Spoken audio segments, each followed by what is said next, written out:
ஒரு மலைக்குன்றின் மேல் ராக்கி என்ற சிறிய கல் வாழ்ந்தான். ராக்கி மிகவும் சோம்பேறியாக இருந்தான். ராக்கி அதே இடத்தில் வருடக்கணக்காக அமர்ந்திருந்தான். ஒருநாள் ஒரு அணில் வந்து கேட்டது, ராக்கி, ஏன் பள்ளத்தாக்கு ஓடி உலகத்தை பார்ப்பதில்லை? அதுக்கு ரொம்ப வேலை தேவை என்று ராக்கி அடமடிந்து கூறினான். அதன் பிறகு மழை பெய்து ராக்கியின் கீழே ஒரு நீரோடை உருவாகியது. அந்த நீர் ராக்கியை தள்ளத் தொடங்கியது. போ ராக்கி, நகர்ந்துவிடு என்று நீர் சொன்னது. இல்லை, நான் இங்கேயே இருக்கிறேன் என்று ராக்கி சொன்னான். ஆனால் நீர் சம்மதிக்கவில்லை. அதுவும் பலமாக தள்ளி ராக்கி மலைக்குன்றின் கீழே வேகமாக உருண்டு சென்றான்.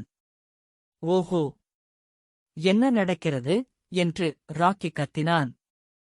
இறுதியில் ராக்கி நின்றபோது அவன் ஒளிரும் மற்றும் மென்மையான தோற்றத்தில் இருந்தான்.